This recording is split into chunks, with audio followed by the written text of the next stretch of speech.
Hi, I'm Paula Harold, and I wanted to just share my story with inflammatory breast cancer. I was diagnosed in 2016.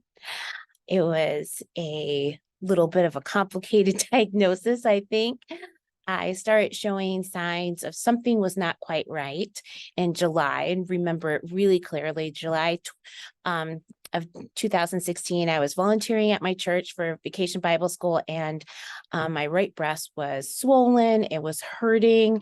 The skin was hot to the touch, and it was red and blotchy, and some dimpling of it, kind of like an orange peel skin, and kind of in the nipple was also a little bit um, kind of dimpling in. I went to the doctor and they thought that I had an infection.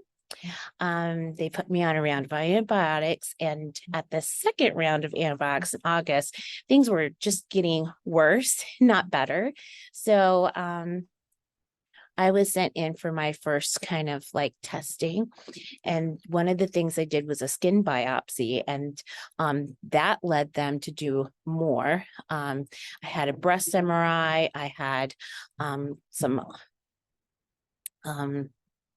some um, ultrasound led biopsies. Um, I could tell the doctors were trying to get as much information as possible because they were trying to make a diagnosis. And when that came back that I had cancer, um, it was like the floor was just taken out from underneath me. I just remember looking at my husband, who was in the waiting room with me when they said the word cancer first. And I feel like I kind of like lost a sense of time when that came to me. Um, it's amazing though how quickly I was able to really put that diagnosis as okay, what do we do next? Um, I had wonderful supports in my life.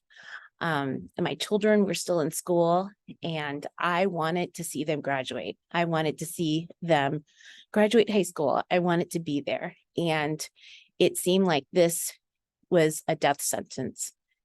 Um, and I was determined not to lose hope.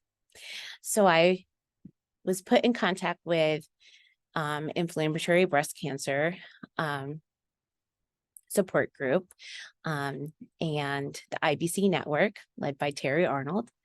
And she has a great kind of mantra like hope always. And it really resonated with me.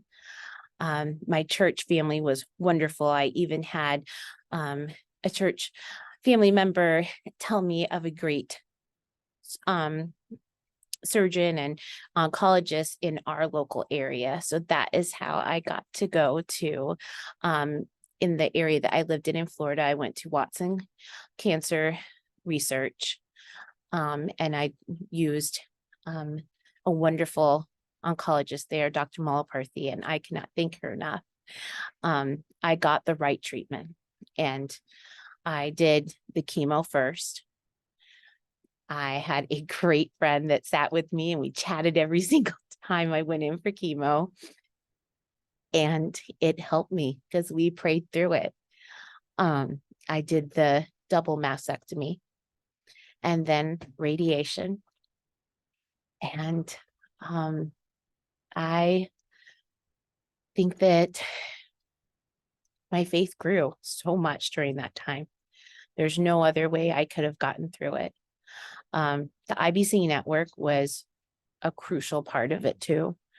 I could go on at any time and see sisters that had the same cancer as me, that were dealing with the same um, treatment plan as me, and some that were not lucky enough to get that treatment plan, the correct one. My heart breaks for them because IBC needs to have more word of mouth, I think, and I think it is getting better. As the years have gone on, I've seen more and more about IBC, but I had no clue what it was. And I just remember in 2016 thinking, I'm okay if I'm going to go, but I don't know. I don't want to leave my kids. Like, I'm okay, God, if you want to take me, but I don't want to leave my family. And that is something that I had to deal with inside. But I had hope because I had great support and a good doctor that had me on the right treatment plan: chemo, surgery, and then radiation. It's 2023, and both my kids have graduated high school. I have a daughter in college and a son who's married, and I'm teaching again. And I have to say that my story, if anything, just shows that women need support through this, men and women, and how critical the IBC network is, how critical it is that you have a doctor that knows the correct treatment plan. No time was wasted really with me. I didn't, in the beginning, you're antsy, right? You want things to start going, but I am so grateful that they did the testing, they knew what they were dealing with, and then they went to the correct treatment plan. So that is my story, and I just wanted to share it so other women that are also diagnosed with this, and other families that are just in the midst of it, that there is always hope. Hope always. Thank you.